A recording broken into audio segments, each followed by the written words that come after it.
Hola, ¿qué tal? Buenas noches y bienvenidos, bueno, pues una noche más, en esta noche de miércoles, al programa allí en Asturias Televisión en Telecable, una jornada esta, la de hoy, en la que hablaremos de salud y educación. Los dos temas, en este caso, van a ir unidos, van a ir juntos de la mano, en el cual estaremos con Roberto Rodríguez, administrador de fincas en ADF Grupo, y en un programa en el que finalizaremos hablando de cine, con una recomendación que pone en marcha esta casa para la tarde de los viernes, un ciclo dedicado íntegramente al actor recientemente fallecido Kirk Douglas, un total de 41 películas de las cuales van a poder disfrutar aquí, en esta pantalla. Y mientras tanto, el programa de hoy comienza, como siempre, con la cabecera.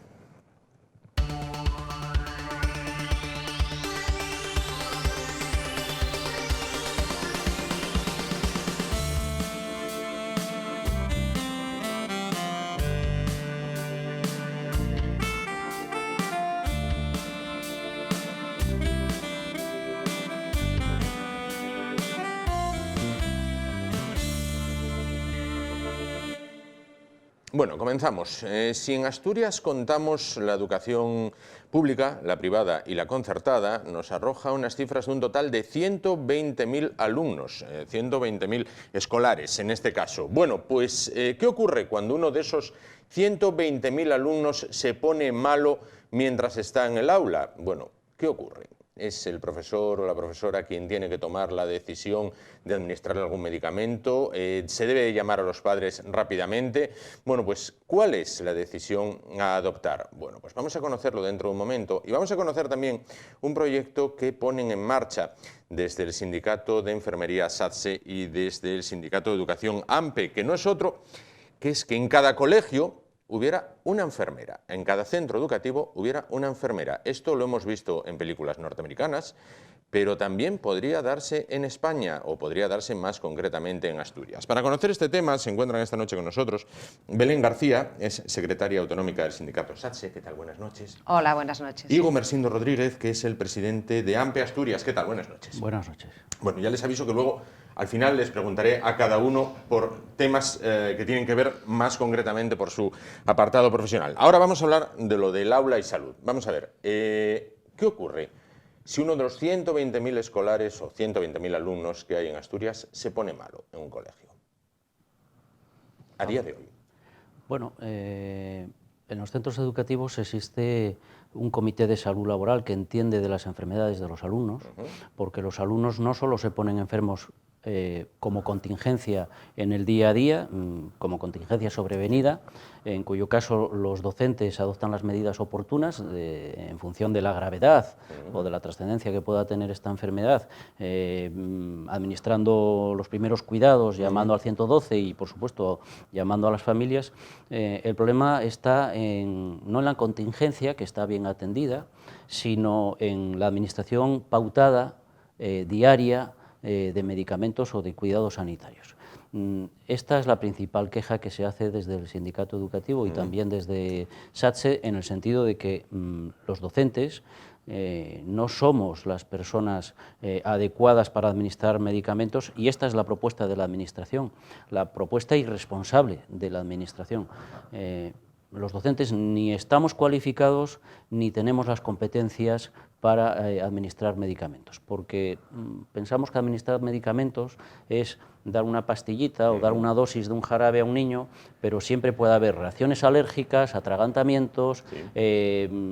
Si pones la inyección para diabetes, pues puede producirse colapsos o espasmos musculares, bueno, cosas que seguramente desde la enfermería se explican mejor que desde la profesión docente. Nosotros entendemos que los alumnos tienen que estar bien atendidos, y tienen que estar atendidos por profesionales, no para ahorrarse unos dinerillos, que ese es el trasfondo, proponer, como se ha hecho desde las consejerías de Educación y de Sanidad, que sean los docentes los que asuman este trabajo. Y esto es lo que está pasando, lamentablemente, en el día a día en los centros educativos.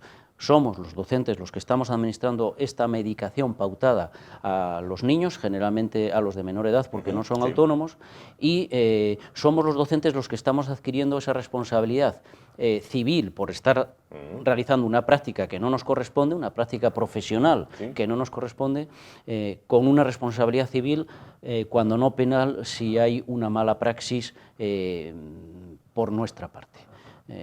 Queremos hacer un llamamiento, por tanto, a las familias que sepan que, a pesar de lo que les digan las consejerías de Educación y Sanidad, sus hijos no están bien atendidos porque los profesores no somos sanitarios, y hacemos un llamamiento, en segundo lugar, también a estas consejerías para que impere el sentido común y que exista una referencia profesional desde el punto de vista de la enfermería para atender casos que son casos que están perfectamente identificados en el día a día. Claro. Belén, hace aproximadamente 2 años asistí a una boda y en el banquete pedí una aspirina al camarero. El camarero me dijo: no estoy autorizado a traerle una aspirina, no puedo. Si usted la quiere tomar porque la tiene usted, pero yo no puedo dársela. ¿Sería un caso parecido a este? ¿Los docentes no tienen que administrar medicamentos? ¿Sería una imprudencia que lo hicieran? Bueno, sí, sería una imprudencia o es una imprudencia. A ver, de acuerdo con todo lo que ha expuesto Gumer, pero es verdad que, bueno, a día de hoy creemos que por la edad la población escolar es una población sana. Sí. Y lamentablemente, bueno, la realidad es muy distinta, ¿no? Cada vez son más el número de niños y de jóvenes que padecen enfermedades crónicas. Y que tienen una serie de medicaciones pautadas de por vida, ¿vale? Porque hablamos de patologías crónicas. Ya vamos a dejar a un lado, por supuesto, el hecho de que si hubiera una enfermera escolar en los centros, sería la encargada, pues un poquitín, cuando se produce alguna urgencia, una caída, bueno, cualquier incidente que entre niños sabemos que pasa todos los días, ¿vale? Por supuesto, ya no sería el docente, sino que si hubiera una enfermera sería la encargada un poquitín de gestionar todo ese proceso y valorar, pero además existen muchísimos alumnos a día de hoy con patologías crónicas que tienen una medicación pautada, ¿vale? Entonces, por un lado, lo que ha dicho mi compañero, que es, se está,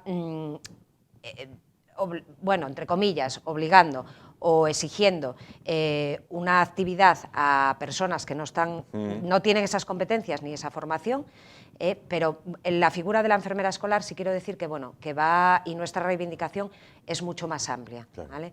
Es mucho más amplia que el hecho de administrar medicación, que por supuesto sería una de sus funciones en los centros educativos, pero va mucho más allá. A ver, por la LOPS, las enfermeras, digamos que son los profesionales más sanitarios más indicados para llevar a cabo todo lo que es la educación, prevención y promoción de la salud. Y bueno, existen una serie de patologías derivadas de una serie de hechos o de hábitos no saludables y, bueno, todos sabemos que esos hábitos no saludables se adquieren normalmente en edades tempranas. Entonces ahí también desarrollaría una labor muy importante el hecho de que en cada centro hubiera una enfermera que se ocupara de todo eso. ¿Cuántas enfermeras serían necesarias en los colegios asturianos? Es decir, ¿cuántos empleos se podrían crear y cuál sería el coste que debería afrontar la administración al cual, decía Gumer, se niega? A ver, el coste, desde la plataforma estatal de enfermera escolar, creemos que el hecho de que las administraciones no hayan reaccionado en este sentido, y así como habéis dicho, es una figura generalizada en otros países desde hace muchos años, aquí, bueno, ha habido pequeñas experiencias piloto, hay algún centro de educación especial que dispone de ella, pero bueno, no dejan de ser eso, experiencias piloto, y no es una figura que esté reconocida ni generalizada. ¿Cuál es el motivo? Bueno, pues no es otro que el económico, ¿vale? Pero sí que nosotros hemos hecho cálculos y el coste aproximadamente sería de unos entre 16 y 20 euros más o menos por habitante al año. Este coste, si tenemos en cuenta otros costes demostrados que traen el desarrollo de determinadas patologías, que vuelvo a repetir, muchas de ellas son derivadas de hábitos no saludables adquiridos en la infancia, a largo plazo sería un coste irrisorio y que ahorraría mucho dinero que se está gastando ahora cuando ya se han desarrollado esas patologías. Claro. ¿Vale? ¿Y cuántos empleos se crearían? Bueno, eso es difícil de determinar a día de hoy porque una vez que la figura de la enfermera escolar estuviera reconocida por parte de la Administración, entonces tendríamos que sentarnos y ver cómo se organiza eso, cuántas sería necesario contratar, si es necesario que haya una... Nosotros pedimos una en cada centro escolar, pero bueno, creo que todos somos conscientes de que no son igual todos los centros escolares ni tienen el mismo número de alumnos. Entonces, bueno, eso habría que valorarlo, creo que sería un trabajo no solo nuestro como parte social, sino también de las distintas Consejería de Sanidad y Consejería de Educación. Aproximadamente podríamos decir un número, Gumer. Sí, Mira, en Asturias existen en torno a 400 centros educativos públicos. Es cierto que el tamaño de alguno de ellos quizás no invite, por la población escolar en los mismos, no invite a pensar que allí haya una enfermera escolar, pero sí hay centros educativos en Asturias que tienen más de 600, incluso cerca de 1000 alumnos. Centros de primaria de más de 600 y de 650 alumnos hay unos cuantos. 650 alumnos, hay poblaciones de Asturias que no tienen, esa población, y tienen centro de salud, tienen ambulancia, tienen médico, tienen enfermera constantemente, es decir, a pie de puesto. Efectivamente, habría que tratar en la negociación, ver qué centros estarían dotados con la enfermera escolar, pero en todo caso el objetivo tiene que ser el mismo, es decir, que ningún escolar desatendido, ningún centro educativo desatendido, y me parece especialmente sangrante lo que ocurre con los centros de educación especial. Me gustaría hablar de esto. Sí. En Asturias hay 4 centros de educación especial con alumnado que presenta problemas importantes. Bueno, pues solo en 2 de estos centros educativos de educación especial hay una enfermera que solo ha sido contratada tras la presión de los medios de comunicación, porque las familias tuvieron que recurrir a esa presión social, y solo para atender a algún alumno concreto con una patología muy concreta. Es decir, que esa enfermera o esas 2 enfermeras que están contratadas en esos 2 centros de educación especial, en teoría solo se ocupan y están contratadas para atender a un alumno concreto, a pesar de que pienso en un centro de educación especial de aquí, de la zona, del concejo, que tiene 170 alumnos y que a diario se administran medicaciones por parte del equipo directivo a prácticamente la totalidad de esos alumnos, que tienen que ver con psicotrópicos, o sea, para esquizofrenia, medicaciones que, bueno, que va más allá de una aspirina, que no son un juego de niños y que exigen por parte del equipo directivo en este caso y de los profesores implicados en todos los centros educativos restantes de un conocimiento del que carecen, es decir, requieren más bien de mucha buena voluntad. Me gustaría que pudieras hablar con alguno de ellos para que viera y el público viera la angustia con la que hablan de esta situación. Nadie quiere dejar desatendido a un niño, pero repito, y yo hablo de responsabilidad porque los docentes somos los que lo estamos viviendo. Mi discurso es más duro que el de Belén, si acaso. ¿Por qué? Porque somos los que lo estamos viviendo directamente en los centros educativos, y hablo de irresponsabilidad, y además lo he dicho en otras ocasiones, es un auténtico milagro que no se haya producido un accidente. Que no estemos lamentando en este momento un accidente por una mala práctica en un centro educativo. Que luego recaería sobre el docente. Por supuesto. Claro. Bueno, una persona muy sabia me dijo un día, todo está inventado en otros países europeos y en Norteamérica, esto ya está y funciona, entiendo, ¿no? Sí, es una figura generalizada. Al menos en las películas no se ve. solamente en Estados Unidos, en países más cercanos, como es Francia o Reino Unido. Es una figura, como ya dije antes, que está reconocida desde hace muchos años y que está, vamos, generalizada en todo el país. Bueno, han lanzado este proyecto a la opinión pública. ¿Qué camino lleva ahora? ¿Reuniones con consejería? ¿Reuniones con los centros? ¿Reuniones con los padres? No sé. ¿Esto nace ahora y cuál es su desarrollo? Bien, a ver, se trata... no se peguen por hablar, No, a ver, va a ser una campaña, bueno, en principio, que se va a desarrollar durante bastante tiempo, hasta que consigamos nuestro objetivo. Por un lado, es una campaña de información y de sensibilización social, no solo a los centros docentes, a los profesionales de enfermería, sino también a la población en general.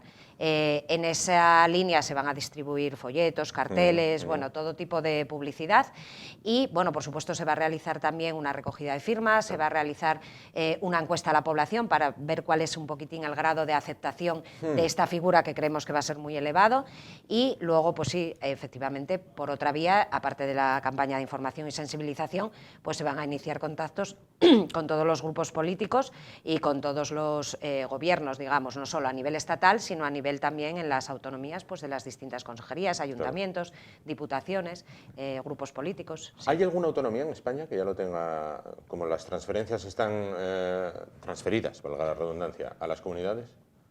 No. No. No es un no rotundo, porque es cierto que ha habido experiencias piloto, como se ha dicho, en comunidades autónomas. La vecina Cantabria ha tenido una experiencia que ahora supongo que también por coste económico han desechado. Era un modelo de enfermería que además llegaba precisamente a los colegios de educación especial, donde hay una casuística bastante más complicada que en los centros ordinarios, donde hay una población escolar en principio sana, aparte de que tenga patologías continuadas. Madrid también ha tenido una experiencia que de alguna manera se está sosteniendo en algún centro, según nos consta, pero de manera particular, es decir, no hay una regulación, igual que Castilla-La Mancha, que hay algún centro que también dispone del servicio de enfermería, pero para atender esa contingencia de que hay un alumno escolarizado. Sí es cierto, y esto es muy importante, que todas estas experiencias demuestran la absoluta necesidad de la enfermera escolar en los centros educativos, porque esta enfermera, ponía antes el ejemplo de este centro de educación especial, obviamente se centra sobre el alumno para el que está contratada, pero observa a todos los demás, es decir, presta atenciones, presta cuidados, acompaña al profesor en situaciones que se generan en los centros educativos a diario, y además colabora de una manera importantísima, con una voz autorizada en la educación, en hábitos saludables, en la actividad física, alimentación. Es decir, que no pedimos una enfermera escolar en cada centro para administrar el jarabe o la pastillita, simplificándolo mucho de manera jocosa, que no es tal cosa, sino para que realmente dentro de los centros educativos se ponga en el presente solución a problemas que vamos a tener que pagar en el futuro, pagar en salud, pero también pagar en miles de millones que cuestan enfermedades.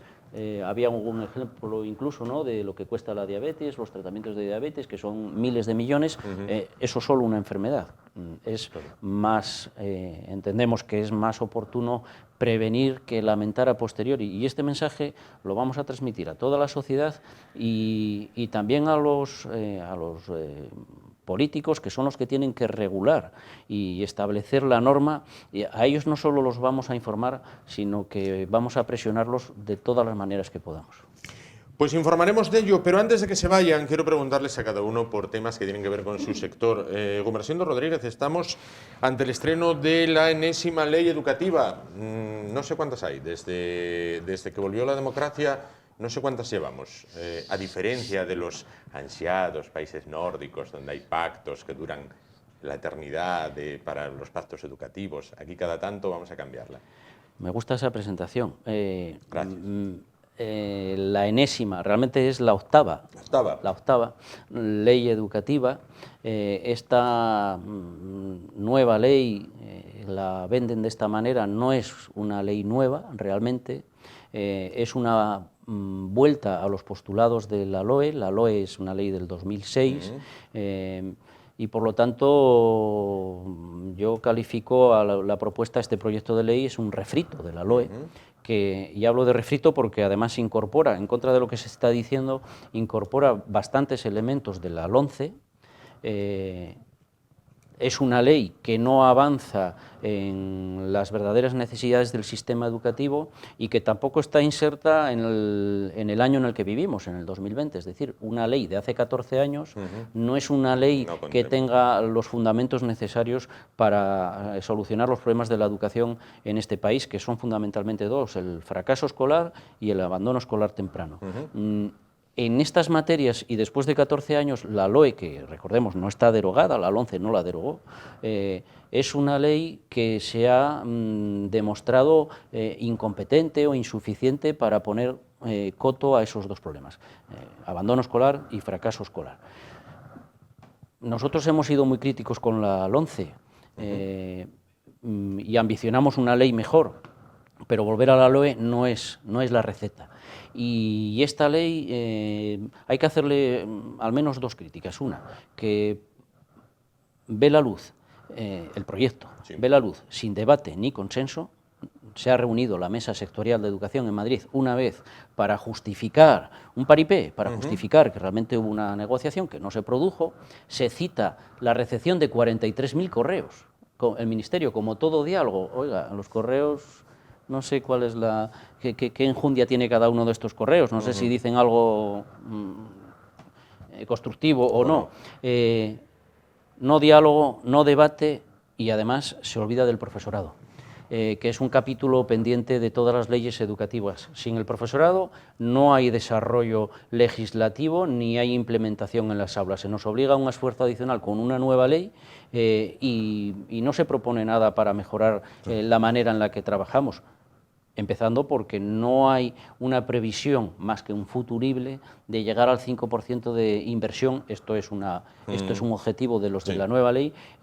Recordemos que el PSOE se levantó de la mesa del Pacto de Educación, que estaba muy avanzado, precisamente porque su exigencia para seguir era que el anterior gobierno pusiera un 5% de inversión en educación encima de la mesa. Algo que ellos no hacen en este momento, sino que lo ponen a queda ahí en un veremos. Bueno, pues en los últimos 40 años, octava ley. Desde la muerte de su excelencia, cada 5 años se cambia la ley educativa. Bien. Belén, coronavirus. Vamos a ver. No se trata de crear alarma, pero a ustedes, como profesionales de la sanidad, ¿qué les transmiten? Bien, he de decir que por parte de la Consejería de Salud de aquí de Asturias y por parte del Servicio de Salud, sí que es verdad que ya la semana pasada nos reunieron un poquitín pues, para explicar todo el protocolo y toda la cadena de actuaciones que hay que seguir ante los casos que se vayan registrando. Tengo que decir también que hablamos de un protocolo vivo, lo está diciendo el Ministerio continuamente. ¿Por qué? Porque las cosas están cambiando, no solo de un día para otro, sino a veces ya de unas horas para otras, ¿no? Entonces, un poquitín, bueno, iremos viendo cómo van evolucionando y cómo va toda la situación, y a lo mejor el protocolo que hoy es válido no lo es mañana. Bueno, partiendo de esto, ¿qué pedimos desde SASE, desde el sindicato, a nivel estatal, no solo aquí a nivel de Asturias? Bueno, pues sobre todo, lo primero, que los profesionales estén bien informados, ¿vale? De cuáles son las pautas y cuál es la situación en cada momento. Eso es fundamental para que no cunda la alarma y para que, bueno, si no queremos que haya alarma social, los primeros entre los que no tiene que haber alarma, por supuesto, son los profesionales sanitarios, que son los que están en primera línea.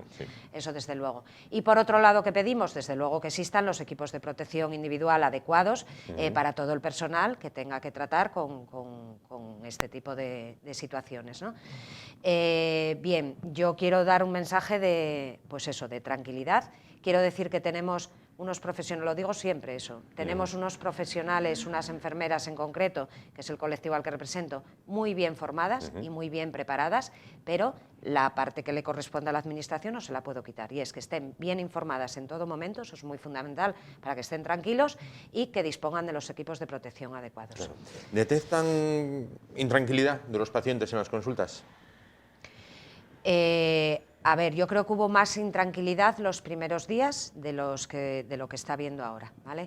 Pero vuelvo a repetir, si el profesional está bien informado, puede transmitir esa tranquilidad también al paciente o a la persona. También es verdad que, bueno, las indicaciones que se están dando ahora también, que yo creo que más o menos ya se han extendido entre toda la población, es que si alguien sospecha, algún paciente sospecha que podría padecer ya el coronavirus, que no acuda al centro sanitario, sino que llame al 112. Y hay ya un protocolo bastante bien establecido de cuáles son las pautas que tiene que seguir el 112 a partir de hablar con esa persona posiblemente afectada. Bueno, pues vamos a ver cómo evoluciona el tema tanto en el coronavirus como en la nueva ley educativa y cómo evoluciona también, bueno, pues el proyecto de que cada centro escolar, o al menos, bueno, pues en los centros escolares de mayor afluencia de alumnos, bueno, pues se les dote de una enfermera que sea, bueno, pues una profesional que pueda no solo administrar los medicamentos necesarios para cada alumno, sino también realizar una tarea pedagógica en cuanto a hábitos saludables, al igual que ocurre en muchos otros países de nuestro entorno. Bueno, vamos a ver en qué para. Muchísimas gracias a los dos. Belén García, secretaria autonómica de SATSE, del Sindicato de Enfermeras, Gumersindo Rodríguez, presidente de AMPE Asturias. Muchísimas gracias por estar esta noche con nosotros. Volvernos a vernos para hablar, si no de este tema en conjunto, de los dos temas en particular. Muchísimas gracias. Nos vamos muy rápido a los anuncios. Volvemos porque, si dudas plantea, bueno, pues la ley educativa, el coronavirus, también hay muchas dudas vecinales que ya nos resuelve Roberto Rodríguez. Hasta ahora.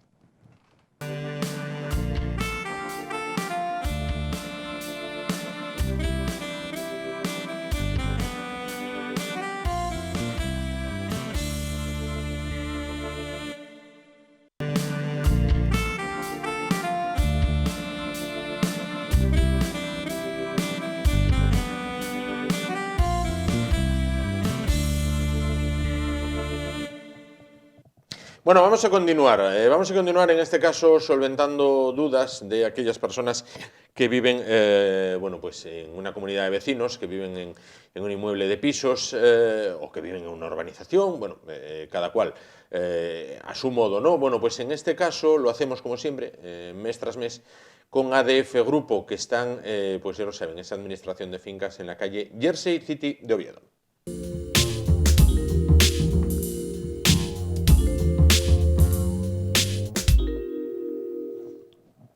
Y lo hacemos, como siempre, con Roberto Rodríguez, administrador de fincas en ADF Grupo. ¿Qué tal? Buenas noches. Hola, Roberto. buenas noches.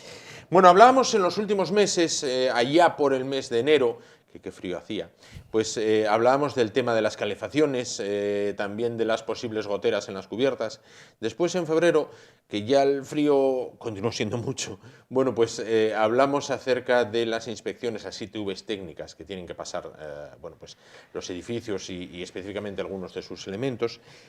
Hoy vamos a hablar de seguridad, porque recordarán ustedes que hace aproximadamente un mes estuvo con nosotros, un mes largo, estuvo con nosotros el comisario principal y jefe superior de policía de Asturias, bueno, pues el señor Herranz Lluvero, y nos comentaba que Asturias es una de las comunidades más seguras a nivel nacional.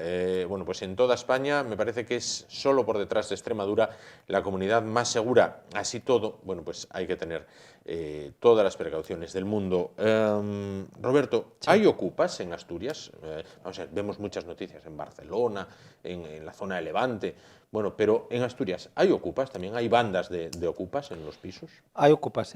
No sé determinar qué número ni en qué proporción. Sí que al tener menos población, en cierta medida, pues ciudades grandes como Madrid o Barcelona, sí que el impacto de estos o el conocimiento de ellos pues es menor, pero existen y bueno, los tenemos. No tengo más capacidad de indicar de cuántos ni dónde, porque bueno, allá esos datos estamos un poco alejados de los mismos, pero que tenemos conocimiento de que existen. A ver los haylos en este caso. Sí. Bueno, ¿qué hacer como vecino si un buen día fuiste a pasar el fin de semana a una casina que tienes en el pueblo, sí, volviste y ¡pum!, había gente dentro? Bueno, lo primero es ponerlo en conocimiento de la policía como propietario. El ejemplo que indicas de tu propia casa, la del pueblo, es un claro ejemplo de tú como propietario, ves que tu vivienda está siendo ocupada y podrías emprender acciones pues las que diera lugar. Si esto mismo pasa, pero eres conocedor de que en la vivienda al lado de la tuya se está produciendo una ocupación que no es legal, como vecino no podrías emprender ninguna acción en cuanto a que tiene que ser el propietario. Entonces la pregunta que antes indicabas, está claro que el propietario sí puede, pero si hablamos ya de comunidades, el vecino, la propia comunidad está limitada en cuanto a que no es el propietario y es el que tiene por lo menos iniciar las actuaciones, y sería ponerlo en conocimiento de la policía, y la policía a través del propietario, incluso ya con una demanda a través del juez, pues ya iniciar las acciones a las que diera lugar. Es un paso, pues es una carrera, digamos, un poco larga si se tuerce en cuanto a que los ocupas no quieren abandonar, y bueno, da lugar a casos que vemos en los telediarios y en otros medios de prensa en los que puede hacerse pues largo, eterno e incluso pues bueno, con resultados finales que no son lo mejor para ninguna de las partes. Claro. Entiendo que con la legislación española actual, tomarse la justicia por su mano no. No, nunca, nunca, nunca, porque no se sabe lo que puede dar lugar, y el hecho de pues intentar forzosamente que abandonen pues da lugar a otro tipo de, bueno, de situaciones que, más lejos de aminorar el problema, puede dar lugar pues a que crezca y se abran nuevos frentes de problemas. Vamos a hablar de la seguridad en los edificios. Sí. Todo lo que se instale de cámaras, videocámaras, bueno, todo esto tiene que ser a nivel comunidad. Es decir, no puede llegar un vecino por su cuenta y riesgo y colocar una cámara en el portal, ¿no? No, a ver, todo lo que afecta a elementos comunes tiene que ser a través de la comunidad, y a nivel privativo ya sí que podría él instalar aquellos medios que considera pues para preservar pues bueno su seguridad o cualquier otra cuestión. Lo que afecta a elementos comunes, comunidad. Aunque en el rellano de su vivienda solamente esté su puerta y en cierta medida pues solo grabaría lo que tiene que ver con su vivienda, como es un elemento común, no valdría. Tendría que seguir el cauce de la Junta de Propietarios y que la autorice. Pero, insisto, elementos comunes, comunidad de propietarios; elementos privativos, el propio vecino sin Junta de Propietarios. Claro. ¿Es recomendable en la región en la que vivimos, en Asturias, bueno, pues instalar una alarma en el piso?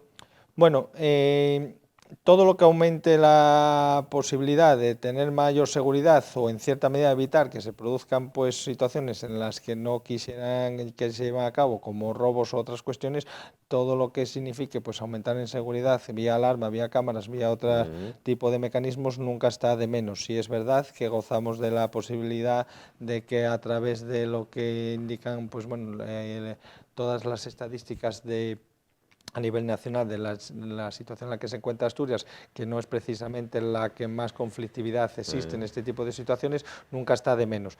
Reforzar la cerradura, las cámaras, alarma.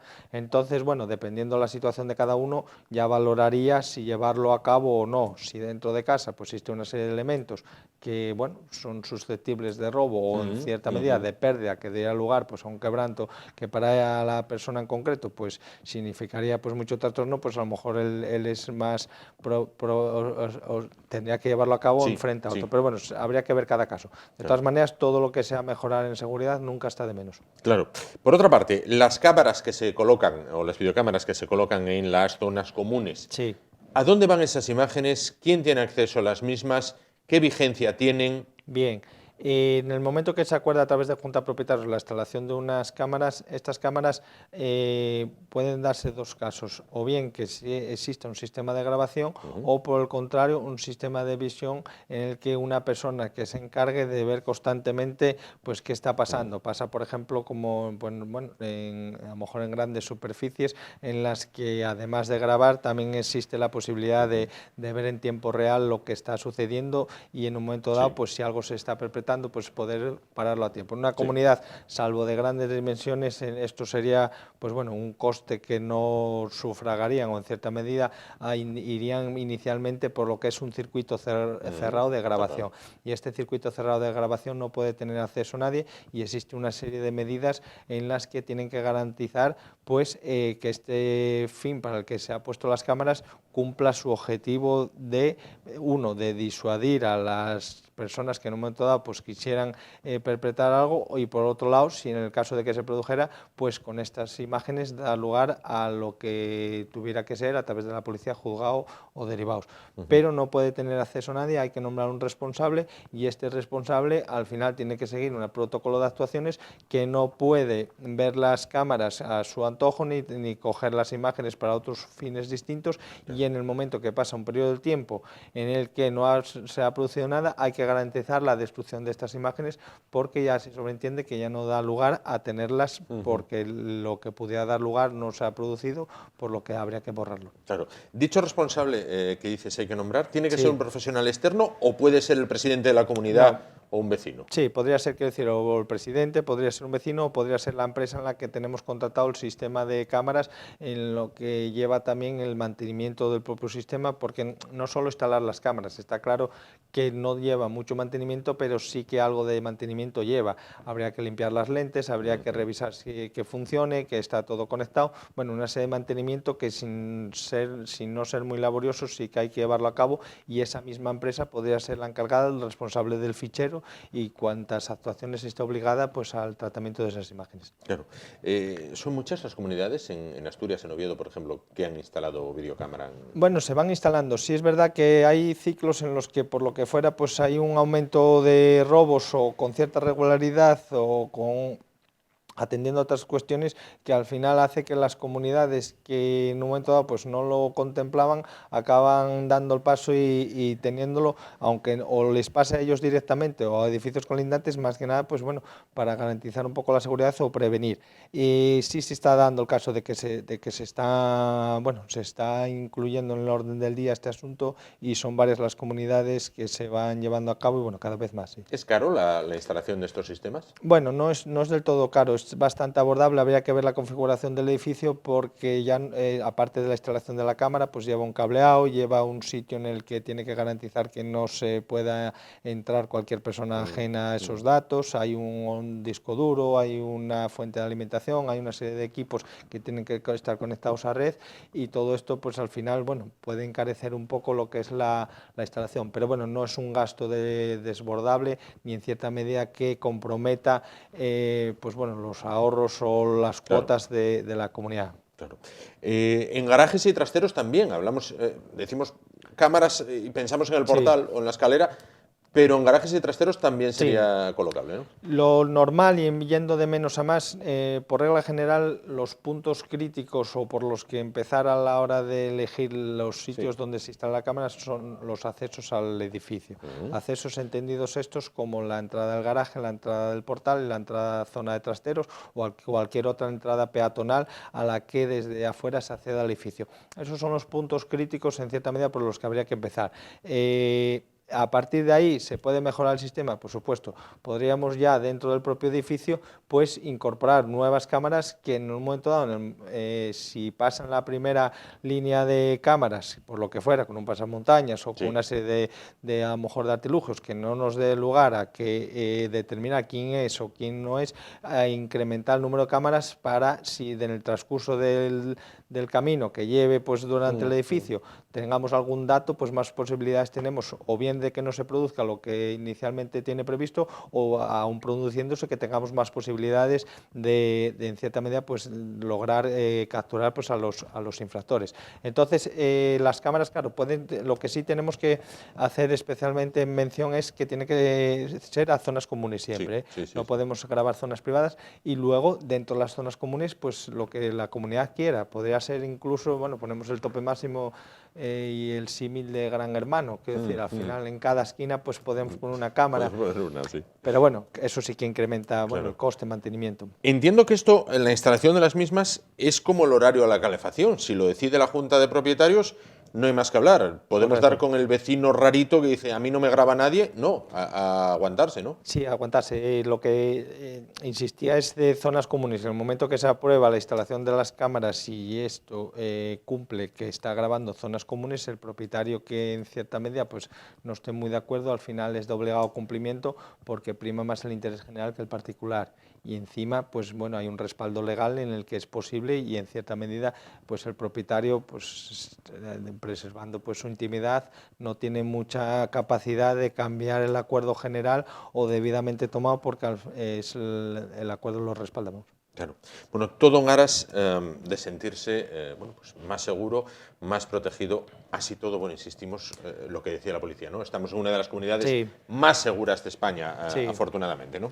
Sí, pero bueno, no haciendo gala de eso no podemos bajar la guardia en cuanto a que el CACOS siempre estaba pendiente de cualquier descuido o cualquier, pues bueno, confianza que podamos tener en la hora de que no pasa nada o nunca pasó nada, porque en cualquier momento siempre se puede perpetrar cualquier cosa que no deseamos y nada, al final hay que tener, pues bueno, la máxima de las alertas. Claro.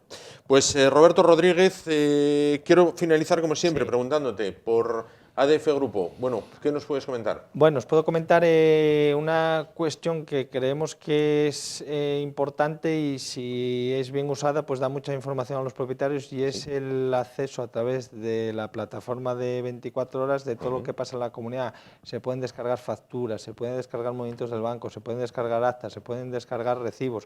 Todo lo que tiene que ver a nivel comunitario está al alcance de cualquier propietario que así lo desee a través de la plataforma de 24 horas que desde un dispositivo móvil, de un dispositivo que sea un ordenador de portátil, cualquier dispositivo electrónico conectado a internet podría hacer uso de esa visión de las facturas, descargar y a nivel de cada uno pues ahí estaría lo que él quisiera comprobar y nos valdría para cotejar con los movimientos del banco y ver en qué se está gastando el dinero, también nos valdría para ver en un momento dado pues si algún servicio se pudiera mejorar con otra oferta, con otro proveedor y bueno, un abanico de posibilidades, pero lo que pasa en la comunidad tiene que estar totalmente transparente y al alcance de cualquier propietario sin tener con ello aparejado un cargo de presidente o vicepresidente al que tenga acceso, porque es una cuestión que tiene que tener acceso todos y cada uno de los propietarios, a través de la plataforma de internet o a través de las oficinas en persona física, pues ya cada uno que elija.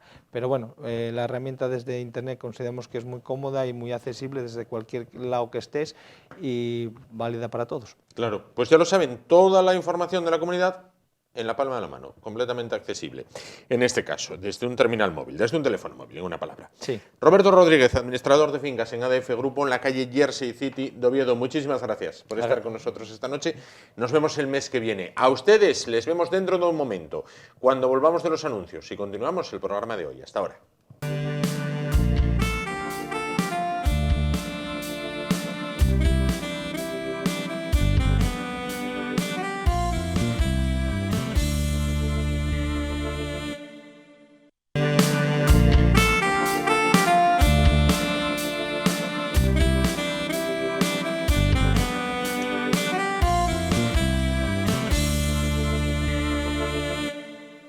Bueno, y para finalizar el programa de hoy, vamos con una recomendación propia de esta casa, de Asturias Televisión. Se cumplen durante estos días prácticamente un mes del fallecimiento del actor Kirk Douglas. Bueno, pues sin duda el último icono masculino de los grandes actores del Hollywood dorado.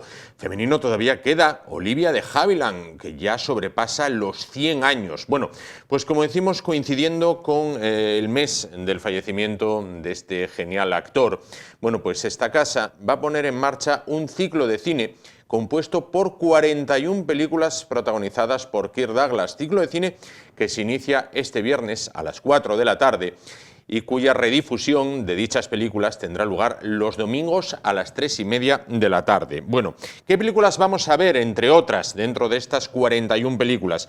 Pues vamos a comenzar con la que fue la primera de sus largometrajes, El extraño amor de Martha Ivers.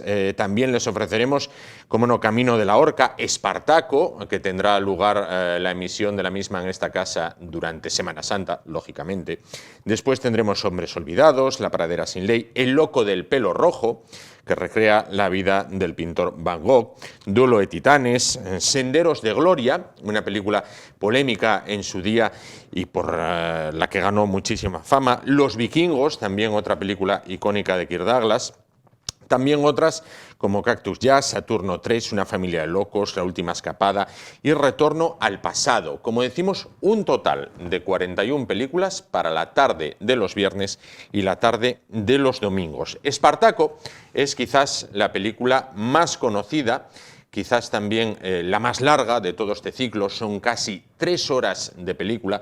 Fue una superproducción de Hollywood dirigida por Stanley Kubrick, rodada parcialmente en España, en los alrededores de Madrid, y en la cual, bueno, pues se recreaba la figura un tanto idealizada del esclavo Espartaco, el cual, bueno, pues como saben aquellos que dominan la historia, fue un esclavo, un gladiador que se rebeló contra los romanos, sublevó a su escuela de gladiadores y fue liberando a cuantos esclavos se encontraba a su paso en su marcha por Italia. También es cierto que iba saqueando propiedades, matando romanos, liberando esclavos, y cuando había contratado una flota para poder escapar con sus compañeros, bueno, pues fue cercado por las legiones de Craso y de Pompeyo y fueron aniquilados en una batalla, de esas batallas enormes de la antigüedad. Hablaremos posteriormente de ello. Bueno, ¿quién era y cómo se inicia Kirk Douglas en el mundo del cine? Bueno, pues Kirk Douglas en realidad se llamaba Isur Danielovich Densky. Era un hombre de origen judío que se inició en el teatro y fue gracias a otra de las estrellas de Hollywood, a Lauren Bacall, que pudo, bueno, pues empezar en la gran pantalla, adoptar el nombre de Kirk Douglas y continuar adelante, bueno, pues con su periplo cinematográfico que estuvo, bueno, pues jalonado de éxitos. Es el representante, era más bien el representante, como decíamos al inicio, vivo de ese Hollywood dorado, el Hollywood del Star System, y en su vida particular, bueno, pues no fue de esas vidas turbulentas de Hollywood. No se casó 8 veces como Elizabeth Taylor, se casó 2 veces, lo cual, bueno, pues para una estrella de Hollywood, pues no deja de ser un registro modesto. 2 veces casado, la primera con Diana Dill y la segunda con Ann Biden. Paradójicamente, nunca consiguió un Oscar. Fue nominado, pero nunca lo consiguió hasta el año 1996, cuando la Academia tuvo a bien concederle un Oscar honorífico.